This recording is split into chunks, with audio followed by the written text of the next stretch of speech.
mental asylum at the age of 21.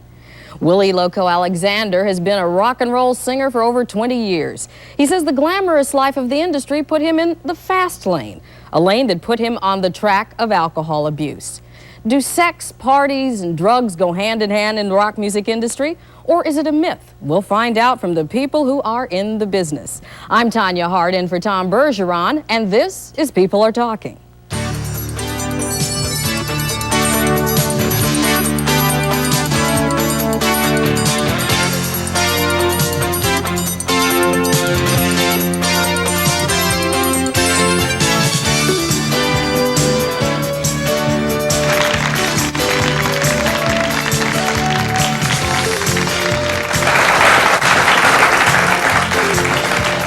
Good afternoon and welcome to People Are Talking. Tom Bergeron is feeling a little bit under the weather. We hope he feels better, and in the meantime, I'm here taking his place today. I'd like to start out. We're talking about drugs, sex, and rock and roll, something that we all hear about. Is life in the fast lane dangerous? Is it deadly? Well, certainly the two guests that we're starting out with today know a little bit about that. Danny Sugerman and Charles, welcome. Charles. Willie. It's Willie, welcome. We have a Charles later on. Charles is over there. Welcome to People Are Talking. I'd like to start out with you, Danny. You have written a book, and if I can hold this up here. Can we go to this camera? Okay. It's called Wonderland Avenue, a true rock and roll saga. You almost believe that God spared your life to write this book, I understand. I was reading, I got up, actually I started reading this last night when I was made aware that I was doing this show, and I started reading. This was very interesting. Your account of how you ended up on death's door with only a few days to live, according to your doctor, and in a mental asylum was quite profound. Thinking back on those days, what was it? What did it feel like? You know, what does it really feel like when you shoot yourself up with heroin 2 or 3 times a day, then take cocaine to keep your eyes open and probably drink some alcohol to equalize it all out? What does that physically feel like? Well, at first it felt really good, you know. I wouldn't have gotten into it if I didn't like it. You know, I didn't do it and say, God, I hate this, I need to do it for another 5 years. I did it and said, this is how I always wanted to feel, but never knew how to feel before. You know, in my case, I was given a great sales job, and I think it was for faulty merchandise. I mean, you do this, you buy that, you have this, you make this much money, you go to school and learn this, and you'll be happy, you'll feel okay, you'll have enough money to take care of yourself, and money is freedom, and that's what we all want, and none of that stuff made any difference. Even when I got to the place I wanted to get in the music business, which was managing the doors, it wasn't enough. It didn't change anything under the skin, and what I wanted was to feel different. And it didn't make you feel different? No, it didn't. If anything, it just made me more insecure than I already was, because I had no idea how I had gotten so far so fast. There's no school you can go to learn how to do the rock business. I mean, now I guess they offer rock business courses in colleges. That's true, they do. But you know, when I was growing up, choosing rock and roll as your life's occupation was, you know, it was tantamount to dealing drugs. You know, my family disowned me. In those days, I mean, certainly Jim Morrison is known for his drug addiction. Well, his alcoholism, which is a drug, but okay. Well, that's true. Many people, Jimi Hendrix, Janis Joplin, I mean, they all checked out at about the same time from overdoses of a variety of substances. At any time, did it become clear to you that maybe this was not the way to go? Despite... No, I figured if Jim died at 27, I wasn't real crazy about life with him gone anyway. So I figured I'd die at 21 and hook up with him wherever he was. What I didn't expect was to get a 7-day notice. I thought I'd go in a car crash. Tell us a little bit about that. That's a really interesting story. Well, I always thought I'd OD or, you know, go in a car crash or not wake up. I didn't think a doctor would call me up and say, Danny, if you don't stop shooting drugs, you've got 7 days to live. It was, you know, God, let's see, I can tell my family and then my father will kill me, you know.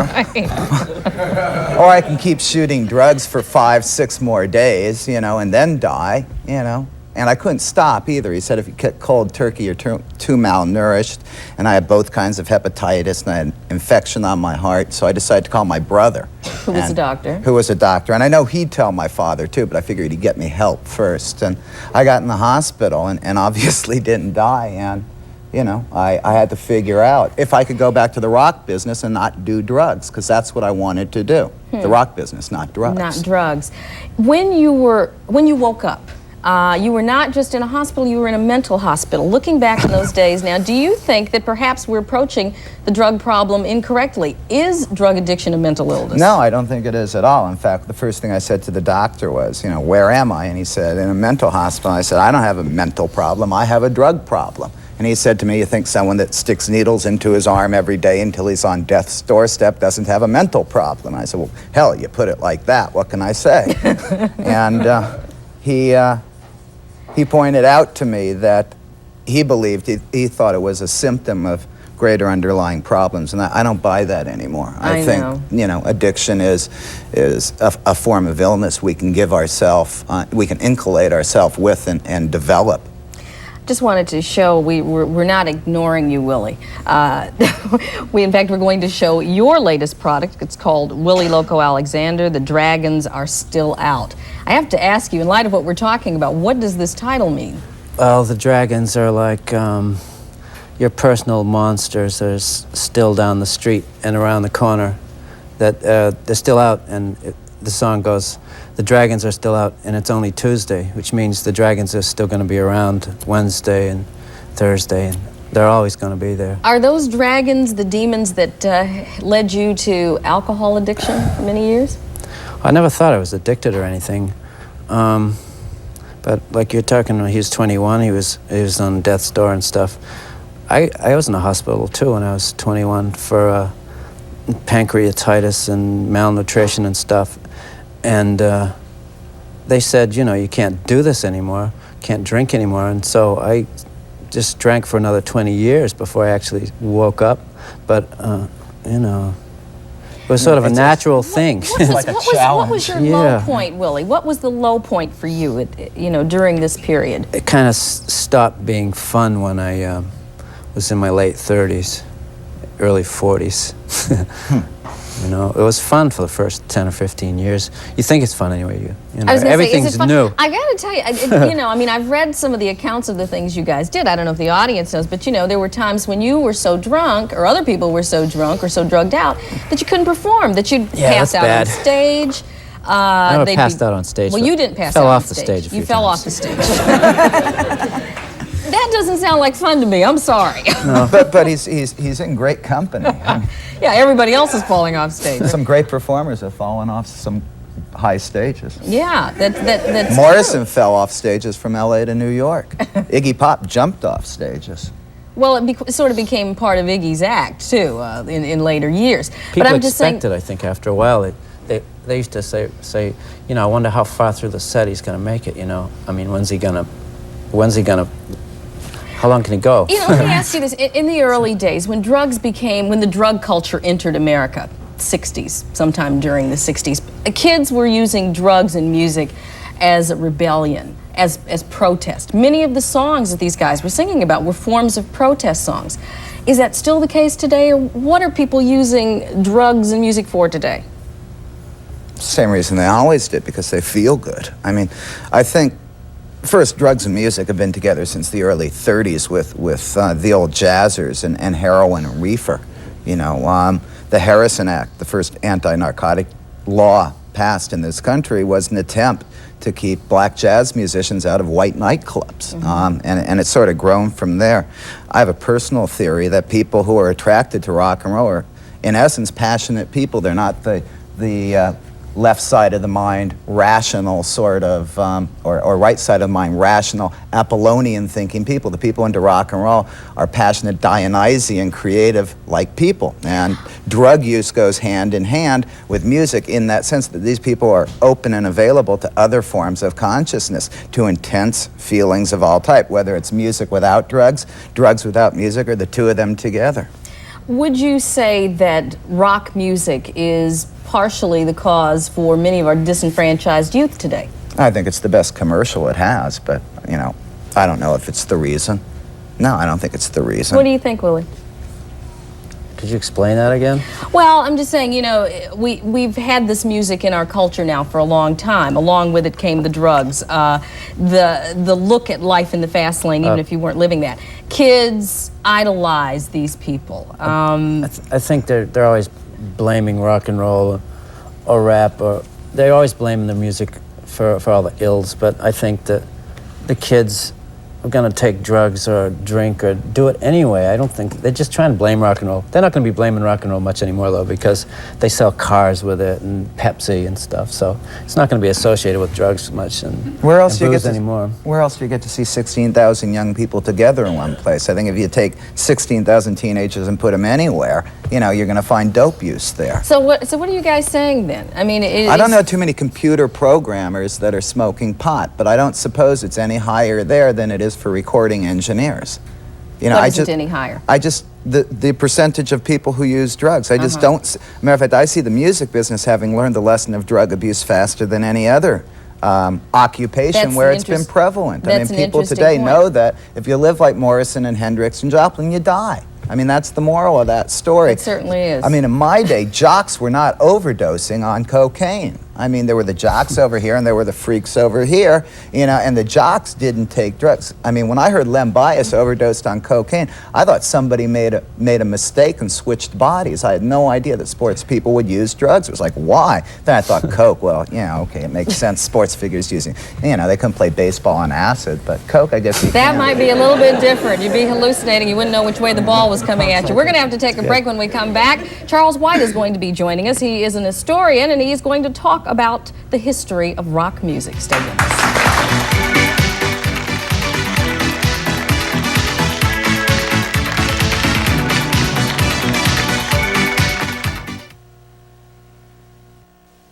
If you think you've been the victim of medical malpractice and don't know where to turn, we understand. Call us. I'm attorney Jim Sokoloff. We've helped many people collect money for injuries due to a doctor's negligence. If you need our help, call. It costs nothing, absolutely nothing, to talk to us. Ah, here it is.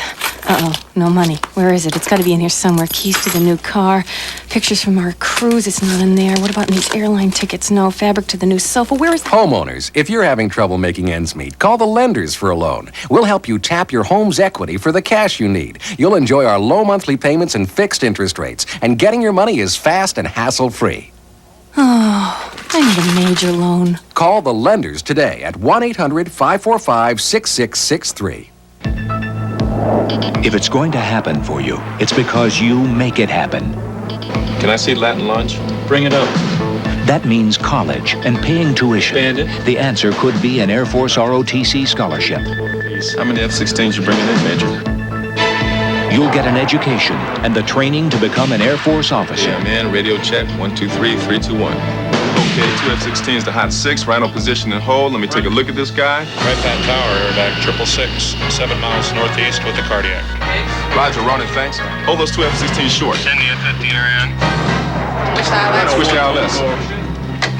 In-flight emergency, aerovac 666 on the ground in 7 minutes with cardiac patient. Airbag's 2 miles out.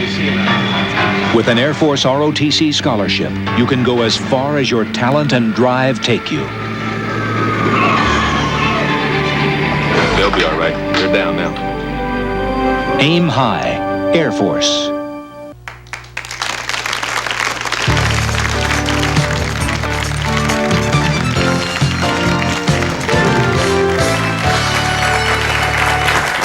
Welcome back to People Are Talking. We're talking about the drug scene in rock and roll. Is it a myth or is it a reality?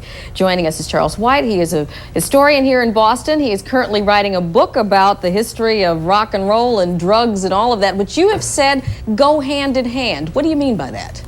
Actually, I never said that. You didn't say that. Well, that's what my card said that you said. What do you tell us what you're saying about it. Well, if you trace the history of rock and roll back to the early 50s when rock was first breaking, you had Senate subcommittees going on in the government that were looking at what the problem with juvenile delinquency was in America. And they were looking at comic books, they were looking at, looking into narcotics and stuff like that. There were curfews in Wakefield, Mass in the early 50s because they just didn't know how to deal with juvenile delinquency. And then rock and roll came in, and it was basically a black movement originally that was transformed into a white movement where all the white bands were doing black songs, and what you had was it was mostly based on racism, where people were trying to just write off a whole movement and say that there's drugs involved with this, And that was originally the problem. That's how they tried to discredit it. So you're saying that that musicians were being discredited, the music was being discredited based on racial issues, but then the reality of drugs did come in, though. Yes. I mean, well, the true drug culture in the United States, internationally, really came out in the 60s, where you're coming out of a major conservative era in the 50s into the 60s, out of the Eisenhower era, and people were starting to smoke pot, and after watching all this government propaganda saying that you're going to go crazy and murder people if you smoked a joint, and then you go and smoke a joint and you find out that actually it's not, it doesn't really happen, then all of a sudden all these people felt like they were being lied to, and this entire drug wave just took over. And a lot we of it have a question from one of our phone callers. Cindy from Air, Mass. What is your question? Yes, I wanted to ask Danny, does he feel that there's more drugs now in the rock and roll business or back in the 60s? No, I think there's a lot less now. Like I was saying, I think the music business saw its casualty list getting higher and higher, and the source was real obvious. It was drinking and drugging. And there's still exceptions to the rule. I mean, obviously, Guns N' Roses are not Boy Scouts, and I like the band a lot. But I think for the most part, that sort of behavior has been rubbed out. I mean, it's just not regarded as something cool anymore. When I started getting high on cocaine and smack in the early 70s, I mean, people wore Coke spoons, and it was out in the open. Quaaludes were given away at parties. I mean, you just don't see that anymore. It's considered very unhip to do. It still goes on. I mean, but it goes on quietly and with a sense of shame and guilt attached to it. It's not the celebrational, party time. Do both of you guys agree with what he's saying? Is this true? Here in Boston, let's look at the music scene here in Boston. Well, the drugs have changed, and one of the major movements right now is probably the hardcore movement. The biggest youth movements in Boston right now, like say the hardcore movement, you're looking at people that are abstinence with drugs, alcohol, cigarettes, everything. That potentially could be a force that could take off. Who knows?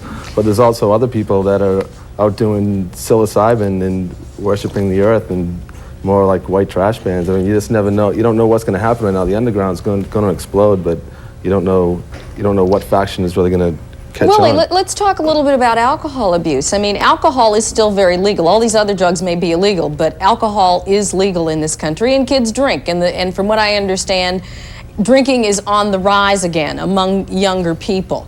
Do you see that? Do you see the alcohol abuse that you perhaps went through in some of the bands here in Boston? I think less people are drinking now, actually. I mean, there's always going to be a few that will do it, or a lot that will do it, but it's not like a major thing anymore, I don't think.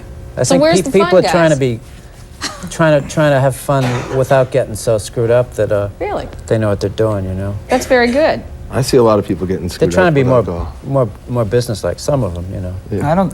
It's such a business now. It's not like. It's lost. Everybody's trying to be more business-like.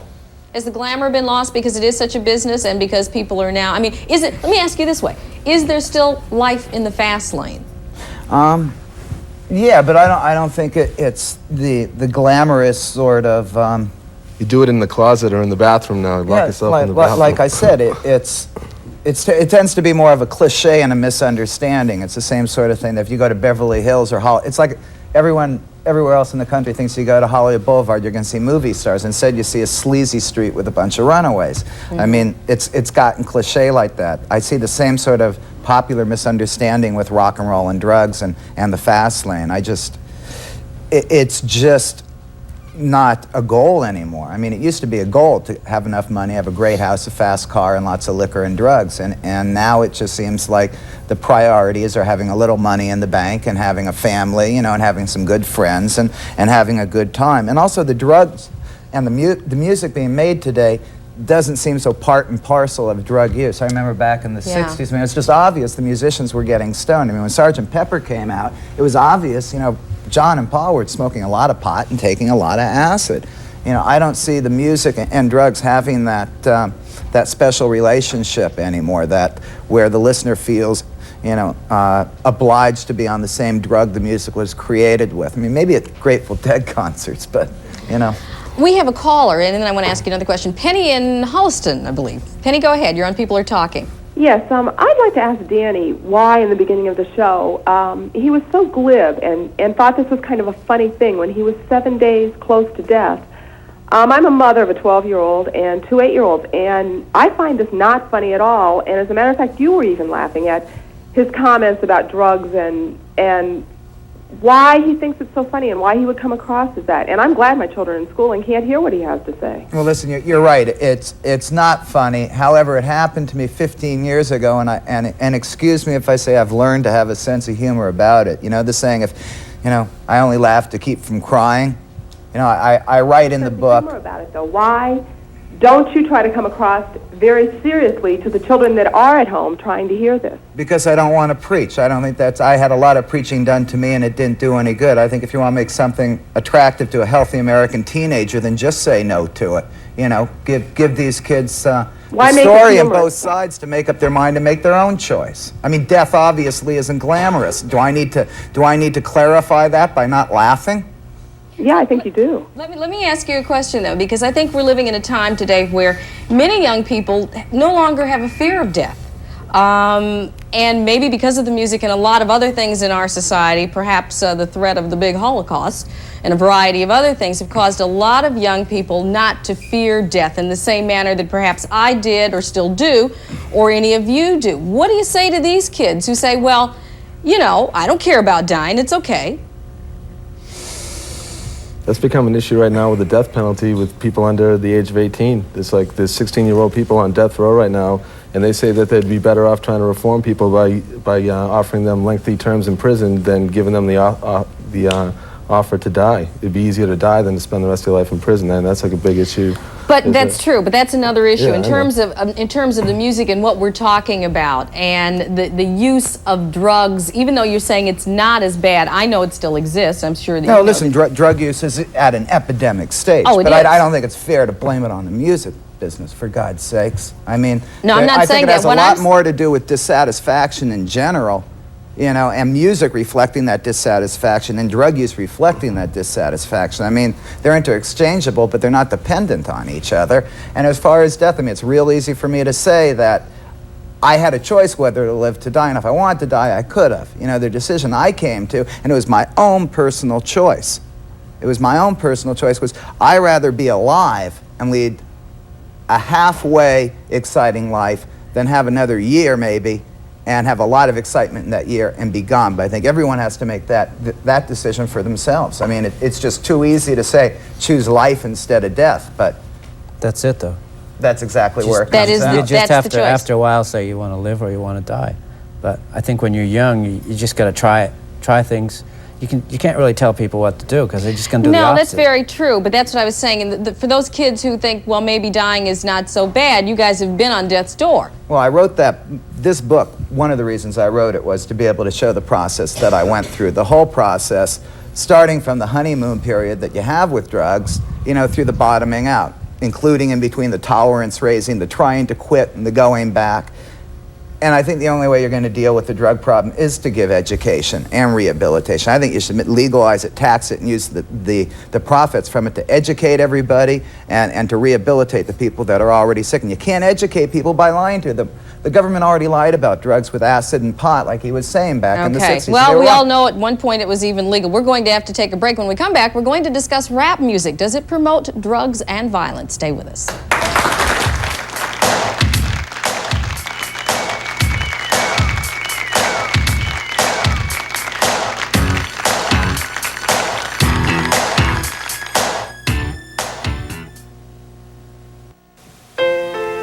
It's Setzi Ganev, costume designer.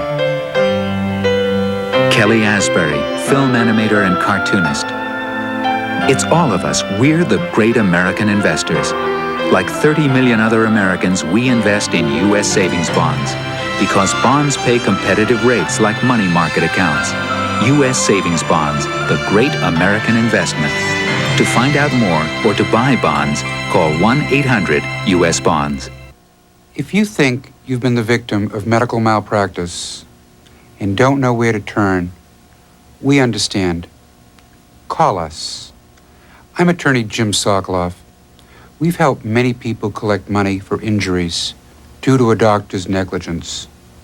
If you need our help, call.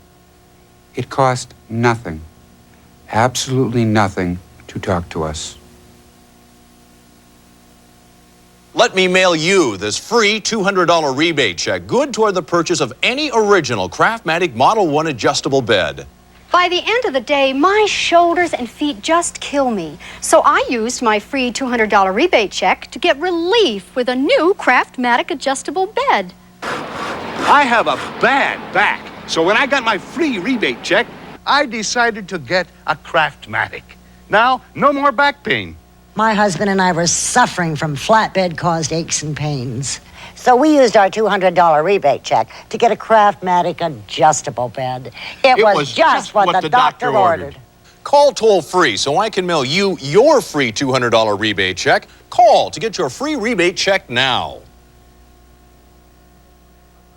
Call 1-800-821-2102. That's 1-800-821-2102. Toll free. Call 1-800-821-2102. On Wednesdays, people are talking adoption disasters.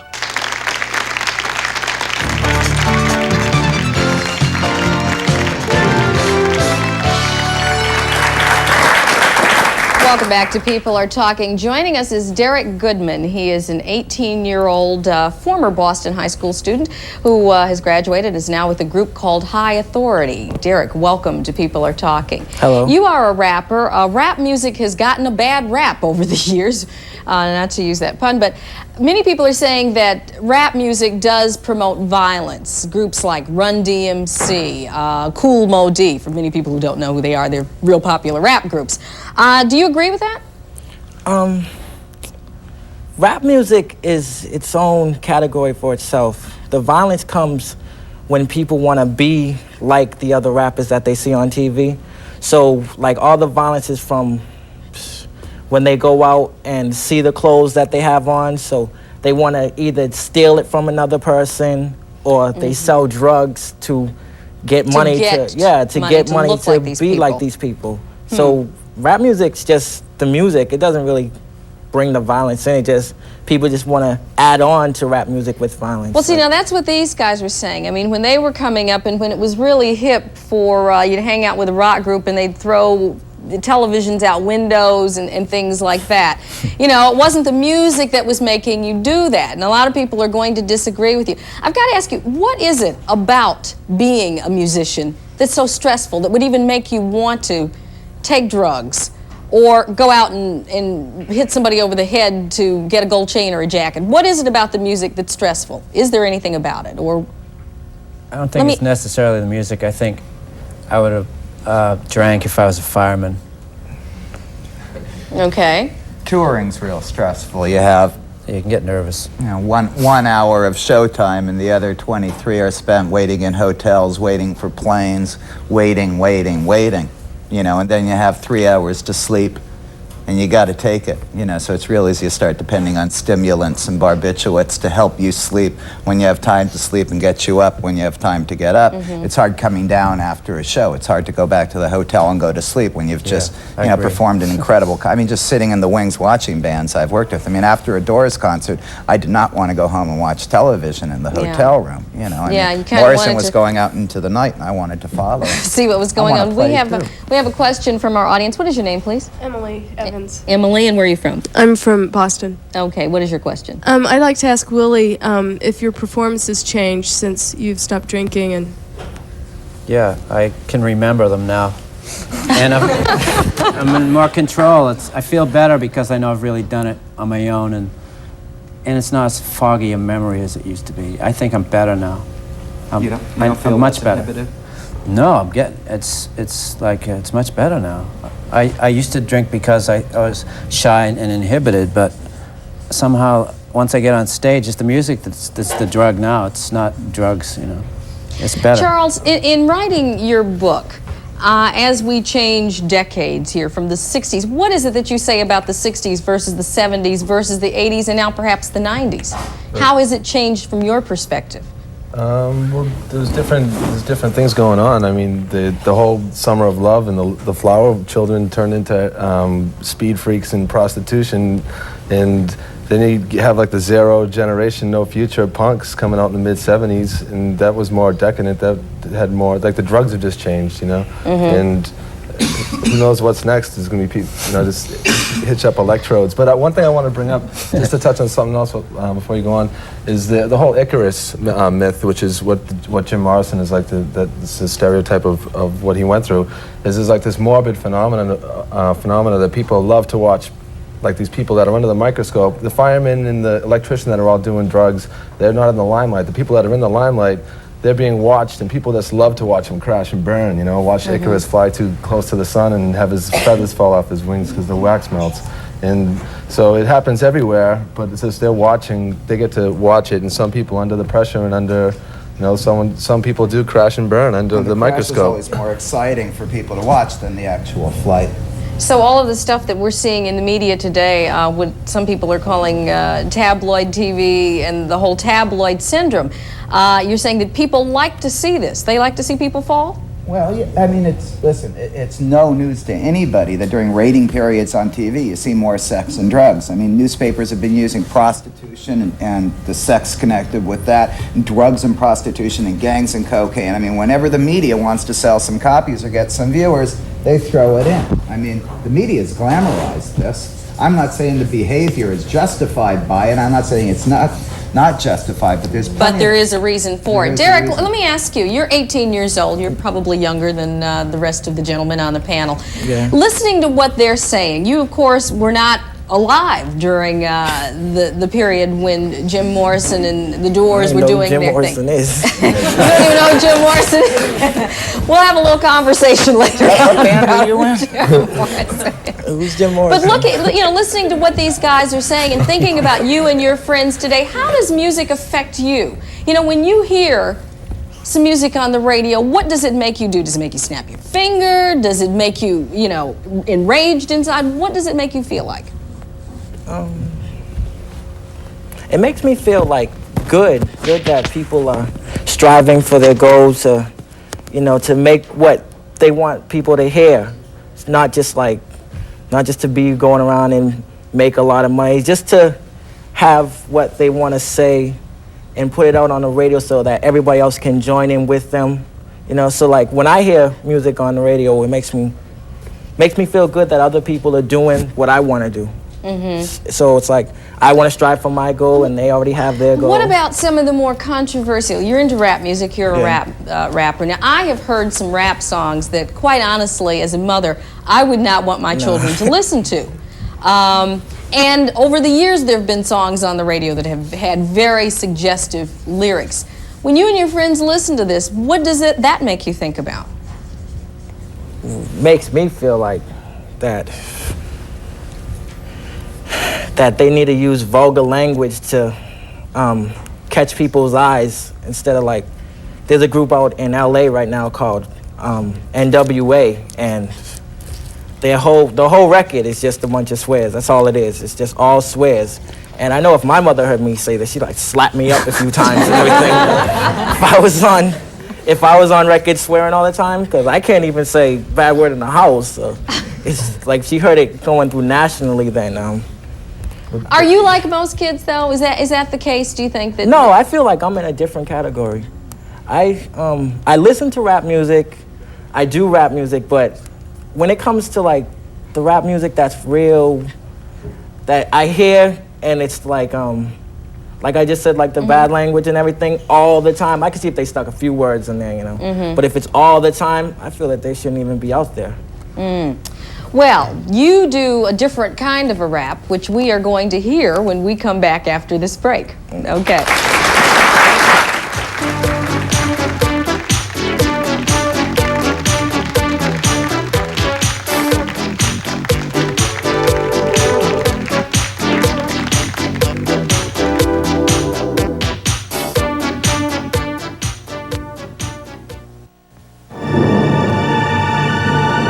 Are today's rising interest rates on home equity second mortgage loans giving you nightmares? Stop!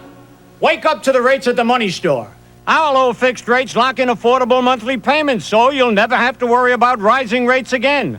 Borrow up to $100,000 or more. quick approval for qualified homeowners. That's money store magic. Call toll-free, dial 1-800-LOAN-YES. Many Americans are not aware that this year you can actually get money back without filing a tax return. There have been no official announcements about it. It's not explained in your instruction booklet, and you won't read about it in any reference guide. Why hasn't the government told you about this? They had nothing to do with it. It's from Subaru. Get up to $1,000 back or 4.9 financing on a Subaru through May 2nd. I have never taken on an issue that I didn't believe in. How much influence do some Boston talk radio hosts have in persuading the public to take a stand? They become involved in AM radio because we're talking about what affects them. And he was only 3 days from execution, saved by the efforts of a filmmaker who helped show his innocence. Hear the real-life story behind the movie The Thin Blue Line. Wednesday's Evening Magazine, 7:30, WBZ TV4. You were the first in this family to get into college. I'm so proud of you. I can't go, can I? I just can't afford to send you. I didn't mean to let you down. I understand. Maybe next year. Maybe. Hard-working students deserve a chance. Please, support the United Negro College Fund. A mind is a terrible thing to waste.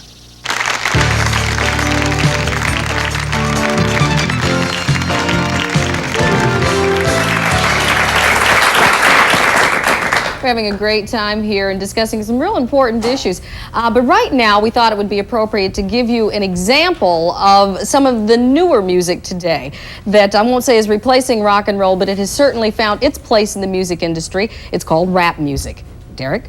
Yes. My name is CMD, and this is my DJ creation. He makes all the beats for everything. We have put an album out called Who Said Talk Was Cheap. He makes beats for everything. And my friend Dana's way, way in the back. I don't know why they put him back there, but he's like way in the back.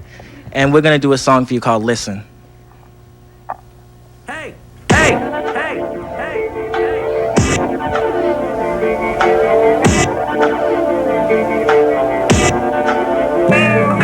hey. Listen, this is something for you. Coming straight and on towards you. You're living in a world of a fantasy, but reality is DIUGS, an open doorway to death.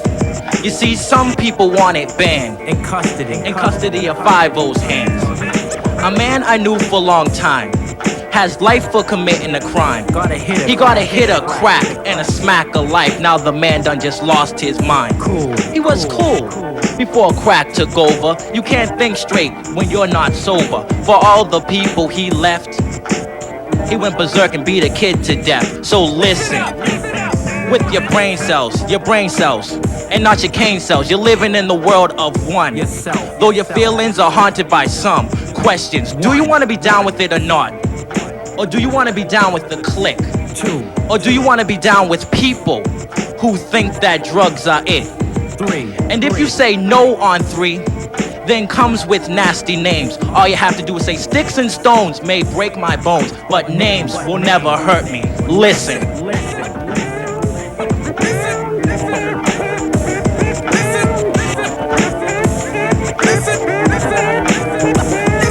The youth, the future in the making.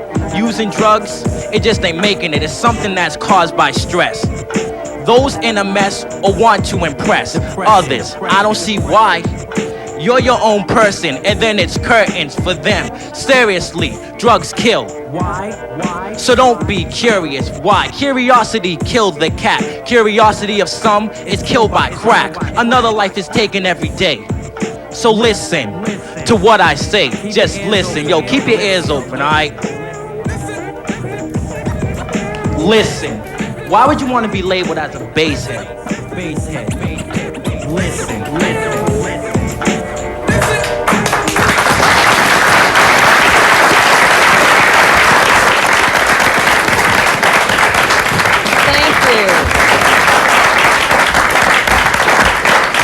Thank you you, Derek. You know, listening to your rap song really does bring up another point, and that is, you know, these guys were talking earlier about the kinds of things that they did, and certainly the drug culture was bad, it was serious.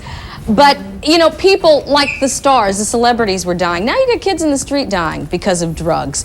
Is there any responsibility of the industry, or should the industry be taking responsibility to perhaps do what Derek is doing here and to start maybe preaching a little bit against it? Don't everyone answer all at once. I've always just regarded the music business and the music being made as just a mirror for society. I know, reading the books on the Beatles that I've read, from what I know about them and from what I know about what Morrison talked about during his life and his interviews, he'd regard himself as a cause in concert, in the audience, an effect of his, and he understood the law of cause and effect like that.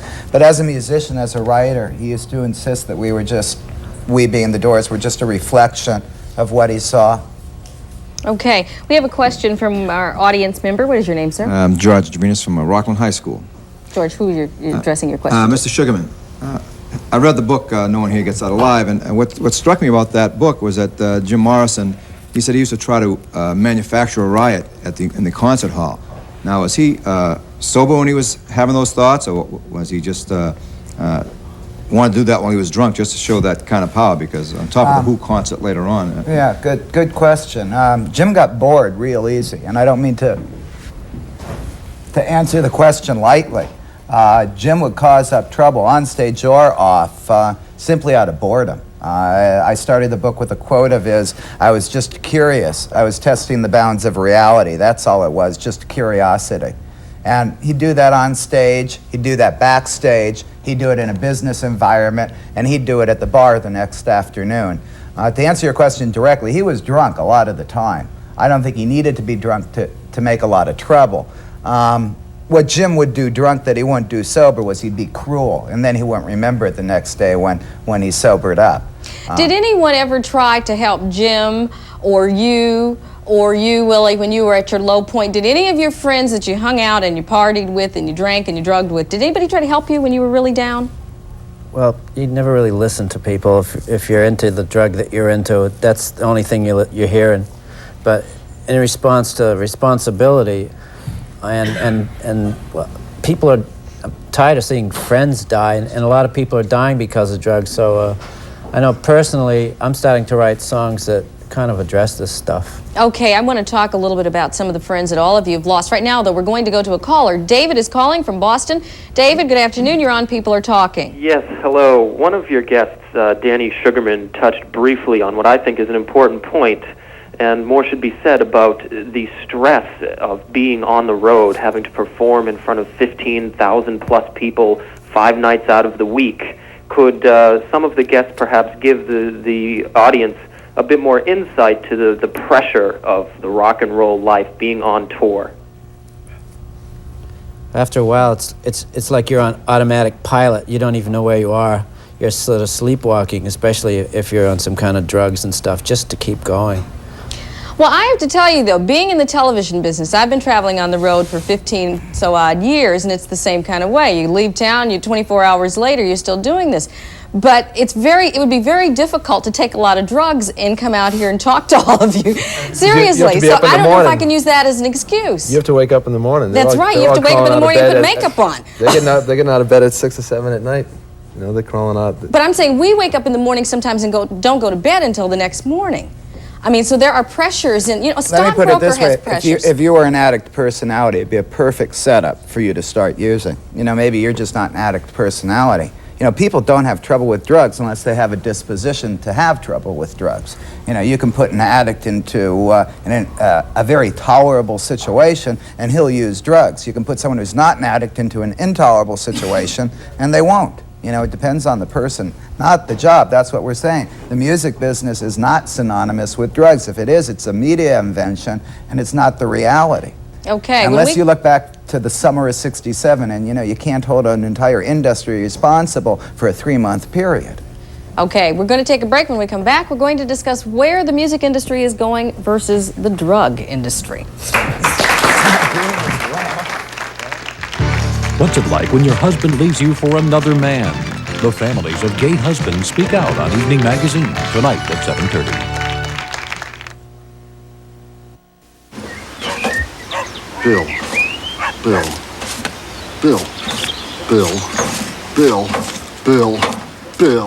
Bill, Homeowners, if you're having trouble making ends meet, call the lenders for a loan. We'll help you tap your home's equity for the cash you need. You'll enjoy our low monthly payments and fixed interest rates, and getting your money is fast and hassle-free.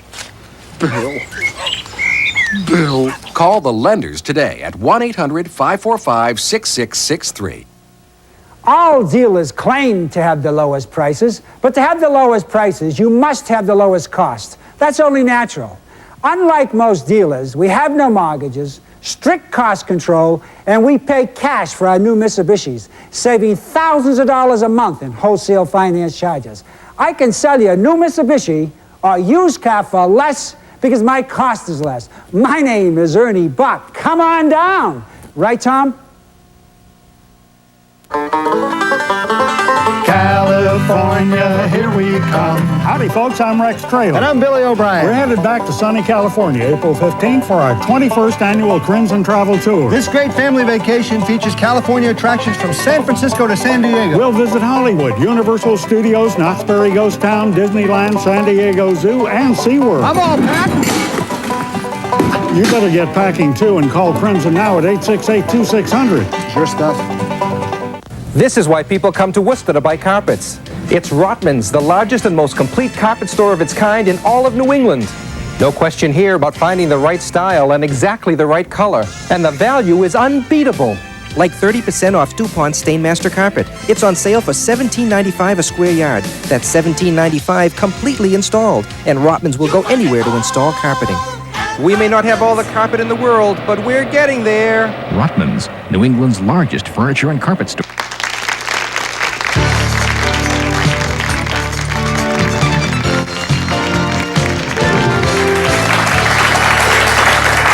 Welcome back to People Are Talking, and we've been discussing the whole issue of rock music and drugs. We've got a group of students here from Rockland High School? Rockland High School. Let's get you guys involved here because you've been sitting here patiently and listening to all of this stuff. Let me start out with you. What is your name? Kyle Conley. Kyle, do you listen to rock music? Yes, I do. Who's your favorite group? Kiss. Kiss is your favorite group. Do your parents object to that when you listen to them? No, because it doesn't influence me in any way. I just listen to it because I enjoy it. That's about all. Okay. Do you feel you're under stress and pressure, and have people come up and said to you, you want to try some drugs? Well, it's around, but I mean, that was, as they've brought up, this stress and touring, but everyone has stress. Like, students have stress about going into college and their careers, and do you think that the stress is just like almost an excuse to get into drugs? I got news for you. I think being a teenager is hell. I won't do it again for...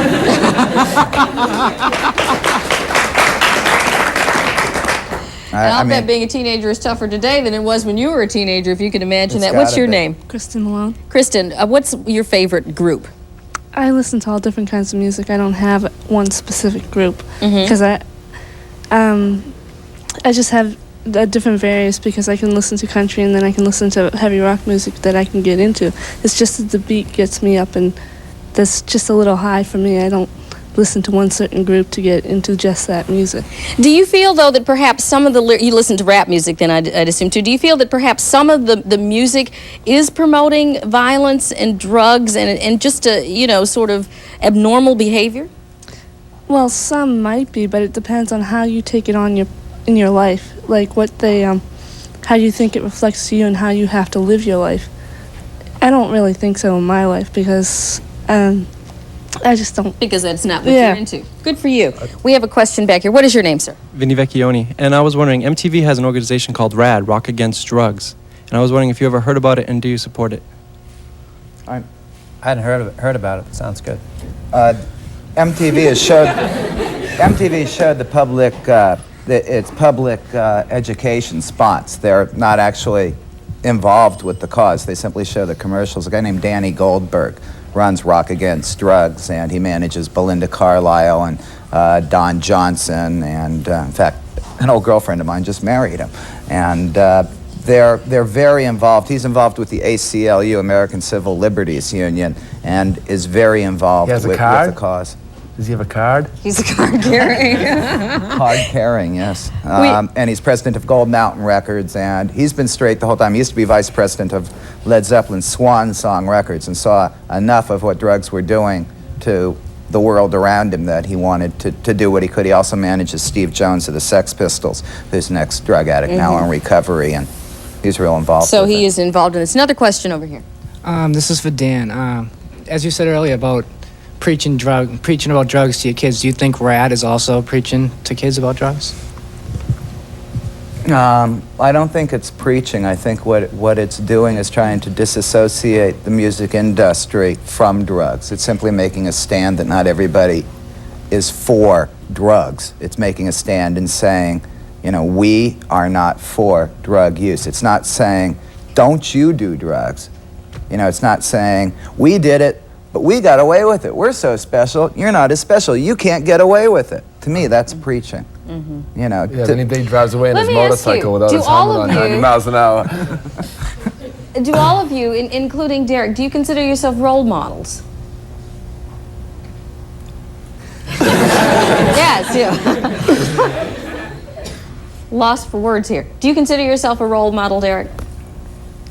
Kinda and not really, because I don't know, like I probably just started into coming into like the drug rap and everything. So like I really can't say. Do you what kinds of music do you, other than rap, what do you and your friends listen to? Soft rock. I listen to really the old 60s music, like, but I just don't know who Jim Morrison is. But Stop That's saying okay. that. We'll forgive you for that. I heard you the first time. He told me who he is now, but like I know he's somebody from the Doors. Okay. Right. Some guy from the Doors is no longer with us. But anyway, thinking about your friends and living in the times that you're living in now, and living here in Boston, where it seems like every day there is a drug-related murder of a young person or something really bad that's going on. How do you feel about that? I mean, do you feel, what happens, what do you say to people when they come up and say, do you want to try drugs? I'm sure it's happened to you. Usually I just say no. What about your friends, though? I just say no. What about your friends? Is it that easy? Is there a lot of peer pressure? Yeah, there's a lot of peer pressure around, like where we're from. Yeah, because everybody's smoking weed. That's the one thing right there. You know, everybody's smoking weed, but the hardcore drugs are readily available, and you say no. Do all of your friends say no? Yeah. Kinda. You know, it's sometimes. like Maybe. they usually. Yeah, usually. I say no. Me, myself. And that's all you can take care of is yourself. That's the important thing. Yes, you have one more question. We'll let you do one more here. This is another question for Dan. I know a lot of rock bands have gone through a lot of adversity during their careers. For example, Kiss went through a lot of adversity with parents and preachers and stuff. And I want to know if the Doors went through that, and if so, was there a lot of pressure on yourself as being their manager? Well, there was a concert in a town called Miami, which any Doors fan will know was not one of their better nights. Jim showed up drunk, and the promoter had packed about 5,000 people too many in an old airplane hangar, and Jim got real drunk and out of control and was arrested the next day, supposedly for indecent exposure and public drunkenness and inciting a riot, and on and on and on. And he had warrants sent out for his arrest, and he went on trial for it. And it was the first stop on a tour where every city was canceled. Every civic auditorium banned the Doors from performing, including Boston. Banned in Boston, Hawaii, Cleveland, everywhere. It was the first stop on a 21-city tour. And yeah, there was a whole decency rally led by Nixon and Jackie Gleason, you know, to counteract, you know, threats like the Doors. Spiro Agnew came out and said, "Light My Fire" and Crystal Ship were about drug use, and the Doors are horrible influence. So there is a downside. Yes. I have to ask you, though, and I guess, Danny, especially to you, you have now survived. You just mentioned that, you know, you don't want to preach to people and say, well, hey, I'm better than you because I made it. But you've written a book. There's talk of making a movie out of your life and your involvement with many of these people. Isn't your talking about it really glamorizing all of this and making it sound to these kids and to many of the people watching, making it sound pretty good? What I hope all I can do is be an example. I mean, that's all I'm willing to do. And hopefully someone can look at me and think, I wouldn't mind having what he has and being in the position he's in. And not being on drugs is the most honorable statement, and the most difficult statement, I might add, for me to make, to be willing to come out. I mean, listen, I don't like coming out and saying I was a heroin addict and I blew 10 years of my life. If I had it to do over again, I wouldn't have done it. I don't look back on those days through rose-colored glasses. But I'm not an idiot, and I don't think people who use drugs are idiots. I think they're sick people who get seduced by something that they liked and can no longer control, and the fun is gone. All I'm here to say is, if you're in that position, there is help, there is hope. Everyone knows where to get it. Okay, and on that note, we'll take a break. We'll be back with more People Are Talking right after this.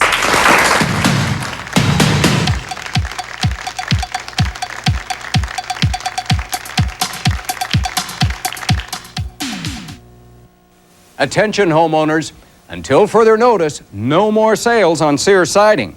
Forget about regular prices, forget about sale prices. From now on, Sears will have great low prices on siding every single day. And this new pricing policy is effective immediately, even before our big siding season starts. So call right now.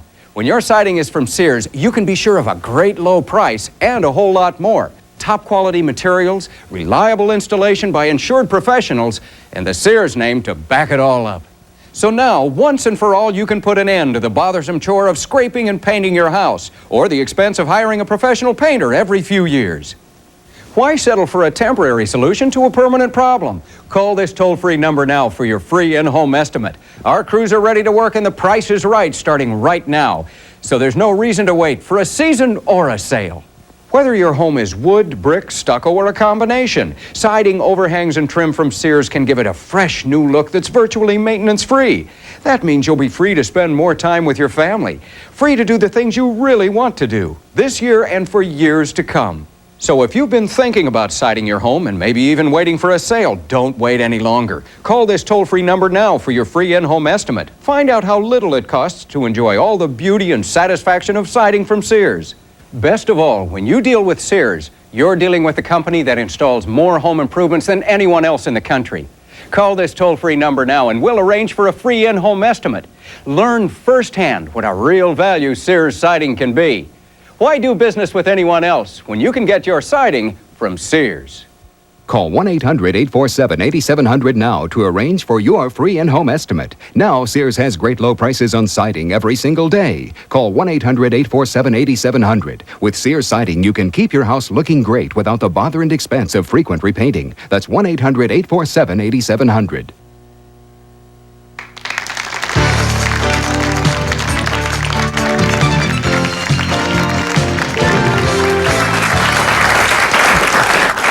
Well, we're talking about drugs and rock and roll, but right now I've been asked to give you, our viewing audience, a pitch. We're looking for people who are interested or who went to child care when they were younger. Now, People Are Talking will be doing a show on growing up in child care.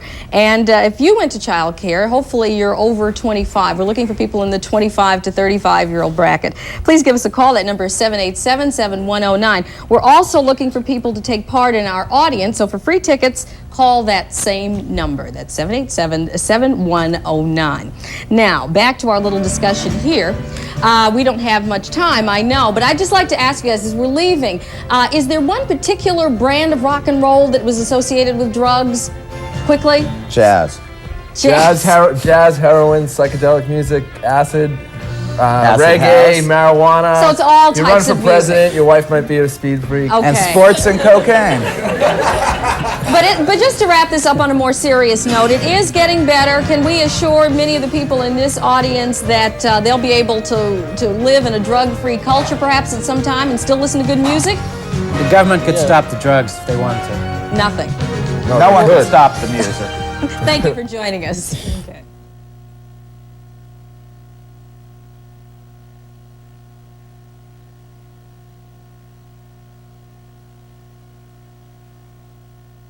WBZ TV4 Boston. O God of light, the dawning day, give us new promise of your love. Each fresh beginning is your gift, like gentle dew from heaven above. Make us the servants of your peace. Renew our strength. Remove all fear. Be with us, Lord, throughout this day, for always joy if you are near. So let us invoke God's favor and blessing as we enter this new day. May he guide the minds and hearts of all, so we may witness his great love. Let us pray that he may teach us to be generous in our outlook, courageous and prudent in the face of opposition, and wise in making the proper decisions. Let us pray that self-interest and greed may not influence us this day or hinder the service rendered to others. Father, may you receive the thanks, praise, and glory, for all things belong to you. May these words of Scripture bring comfort. May the Lord bless you and keep you. May the Lord let his face shine upon you and be gracious to you. May the Lord look upon you kindly and give you his peace.